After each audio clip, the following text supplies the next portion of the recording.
Le vendredi 12 juillet 2019, le Conseil départemental des Pyrénées-Atlantiques a signé une convention partenariale avec la SAFER Aquitaine et le PFL Pays Basque afin de préserver efficacement certains espaces naturels sensibles face au développement urbain. Le secteur des Barthes de l'Adour, qui s'étend de la Honse à Urte en passant par Urcuit, offre une richesse environnementale exceptionnelle.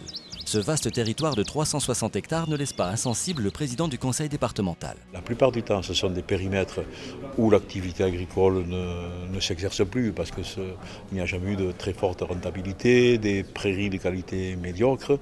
Donc dans ces espaces-là, nous avons considéré qu'il était intéressant d'abord d'essayer d'acheter et de stocker ces espaces fonciers pour mieux voir de quelle façon on peut protéger les espèces, donc végétales ou animales, qui y vivent. Mais pour atteindre ces objectifs, le conseil départemental a dû d'abord étudier l'histoire des Barthes qui est un peu particulière. Autrefois, depuis ce qu'on appelait le séqué, les gens qui habitaient effectivement, qui s'étaient mis un petit peu hors des inondations, qui habitaient effectivement sur le plateau du séqué, avaient la possibilité de descendre jusqu'au cours d'eau, justement, pour accéder au cours d'eau et éventuellement exporter du bois, exporter la pierre de bidache autrefois, exporter toute une série de matériaux par les gabarres, en fait, par le fleuve.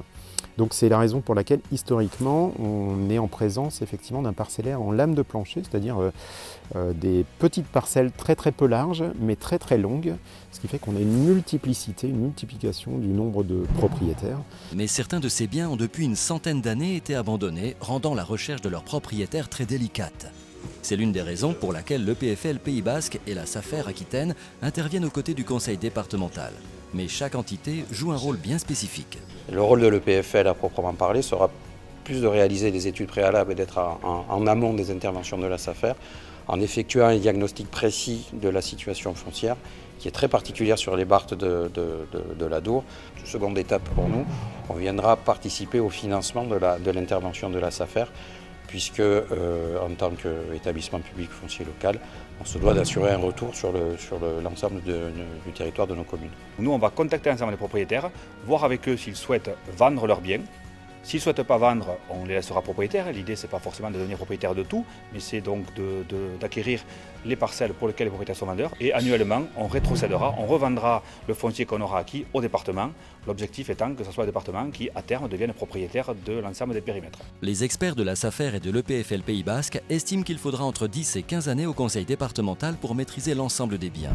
Et si certaines parcelles vont être réaménagées afin de redevenir agricoles, d'autres au contraire, qui n'ont plus d'intérêt dans ce domaine-là, vont être conservées dans leur état naturel.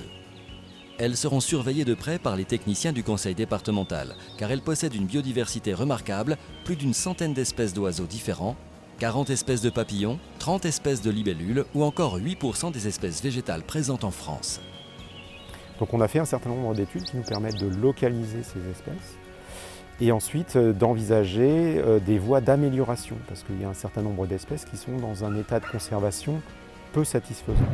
Donc tout l'enjeu justement, c'est d'essayer de rehausser cet état de conservation. Il a été convenu dans la convention signée par les 3 acteurs que si à l'avenir de nouvelles communes sont intéressées par cette démarche, elles pourront également bénéficier de ce dispositif.